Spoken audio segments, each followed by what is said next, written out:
नमस्कार, मैं हूं आपके साथ अली मतर। अपना बिहार में बात सबसे पहले गोपालगंज की करते हैं। गोपालगंज में सियासी गैंगवार में अब तक 4 लोगों की हत्या हो चुकी है।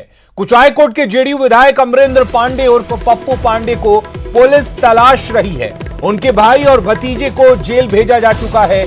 आरोपों के मुताबिक विधायक के परिवार वालों ने स्थानीय आरजेडी नेता के भाई और माता पिता की हत्या कर दी, जबकि दूसरे हमले में विधायक के फुफेरे भाई की हत्या कर दी गई, मगर जेडीयू विधायक तक पुलिस नहीं पहुंच पाई है।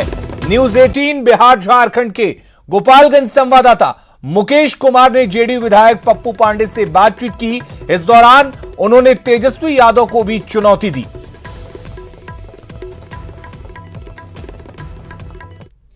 आज मेरे संबंधी का हत्या हो गया दिन दहाड़े, उसको गोली मार करके मुन्ना तिवारी को 4 गोली मार करके और हत्या कर दिया गया दिन दहाड़े, और अभी तक उसमें किसी की गिरफ्तारी नहीं हुई है। तेजस्वी जी बोलते हैं कि मैं वहां से पैदल मार्च करूंगा हथुआ के लिए, तो मैं उनको चुनौती देना चाहता हूं कि अगर वह पैदल पटना से आने के लिए तैयार हैं तो मैं भी गोपालगंज से पटना चलने के लिए तैयार हूं। मैं भी कोई चोर बदमाश नहीं हूं, मैं भी राजनेता हूं। वो अगर पहली बार विधायक है तो मैं चौथी बार विधानसभा में जाने का काम किया है। अगर अपराधी रहते, क्रिमिनल रहते तो मैं विधानसभा में पहुंचने का काम नहीं करते। और जहां तक हमारी नेता की बात है तो हमारे नेता ना किसी को फंसाते हैं और ना किसी को बचाते हैं। अगर बचाने वाला होता तो सतीश पांडे और मुकेश पांडे जेल नहीं गए होते। और जहां तक मेरी बात है तो जांच करवाइए।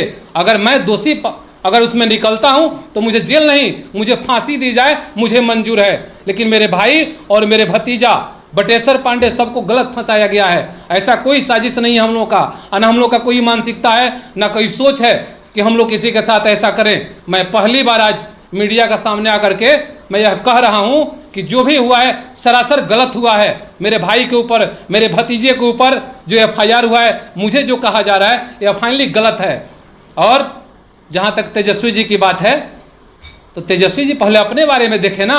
उनके पिताजी का उम्र 70 साल हो गया, हजारों तरह की घोटाले में फंसे हुए हैं। और तेजस्वी जी नहीं फंसे हुए हैं, वो भी फंसे हुए हैं, उनका परिवार उसी में संलिप्त है। और हमको अपराधी कह रहे हैं। मैं अपराधी नहीं हूं, मैं जनता का सेवक हूं।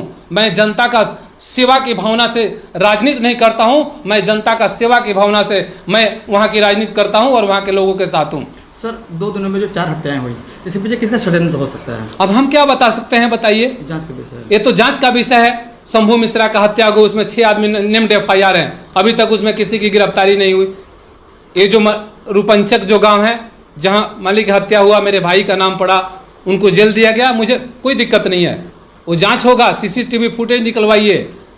हमारे पास सरकारी सुरक्षा कर्मी, उनसे पूछा जाए, मोबाइल का लोकेशन लिया जाए। अगर मेरे परिवार का किसी भी व्यक्ति का अगर कहीं से भी संलिप्तता है तो मुझे जेल नहीं, मुझे फांसी चाहिए। और मैं फांसी पर चढ़ने के लिए तैयार हूं। मैं कहीं से कतई पीछे हटने वाला नहीं हूं। लेकिन अभी तक जितने हम नेम्ड एफआईआर किए हैं उसमें से मनोज तिवारी, यहाँ के जो एसपी हैं, और डीजीपी साहब, इन लोगों के द्वारा, यहाँ के अधिकारियों के द्वारा कितने लोग का अरेस्टिंग किया गया। उनके ऊपर जातवाद की, उनके ऊपर मोहर लग रही है कि यह जात की बात करते हैं। अगर जात की बात करते, हमारे नेता अगर पार्टी की बात करते तो मेरी और मेरे परिवार का इतना परेशानी नहीं होता। आज मुझे 3 दिन सोए हुए हो गया। और मैं किसी के सामने गिड़गिड़ाने का काम नहीं करता हूं। मुझे भगवान पे विश्वास है और अपने नेता पर विश्वास है कि जो भी होगा वह सही होगा। और दूध का दूध पानी पूरी जनता देखेगी बिहार का। गोपालगंज के जदयू विधायक पप्पू पांडे, उनका साफ कहना है कि पूरे मामले की जांच हो जाए और अगर वो दोषी हैं तो फांसी पर चढ़ने के लिए तैयार हैं। मुकेश कुमार, न्यूज 18 गोपालगंज। तो पप्पू पांडे न्यूज 18 बिहार झारखंड के सामने तमाम बातें कह रहे हैं, तमाम आरोप दूसरों पर लगा रहे हैं। ऐसे में अब सवाल यह उठता है कि पप्पू पांडे पुलिस की गिरफ्त में आखिर क्यों नहीं है। जब वो मीडिया के सामने आ सकते हैं तो पुलिस की गिरफ्त में वो क्यों नहीं है। सवाल यह भी है कि पप्पू पांडे को आखिर पुलिस क्यों नहीं गिरफ्तार कर पा रही है। आरोपी हैं, 3 हत्या के आरोप उन पर लगे हैं। ऐसे में आरोपी विधायक को पुलिस क्यों नहीं गिरफ्तार कर पा रही है। अगर पुलिस नहीं गिरफ्तार कर पा रही है तो वो मीडिया के सामने कैसे आ रहे हैं। ट्रिपल मर्डर का आरोपी क्या अपनी मर्जी से सरेंडर करेगा। बड़ा सवाल यह है कि आखिर ट्रिपल मर्डर केस में पुलिस का यह सुस्त रवैया क्यों देखने को मिल रहा कि पप्पू पांडे की गिरफ्तारी नहीं हो पा रही है।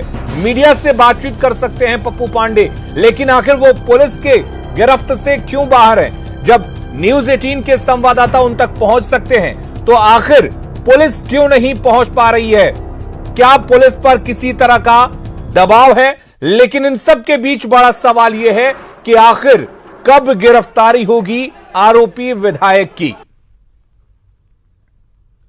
और तेजस्वी यादव पर विधायक पप्पू पांडे ने क्या कुछ कहा वो भी सुनते हैं। तेजस्वी जी बोलते हैं कि मैं वहां से पैदल मार्च करूंगा हथुआ के लिए, तो मैं उनको चुनौती देना चाहता हूं कि अगर वह पैदल पटना से आने के लिए तैयार हैं तो मैं भी गोपालगंज से पटना चलने के लिए तैयार हूं।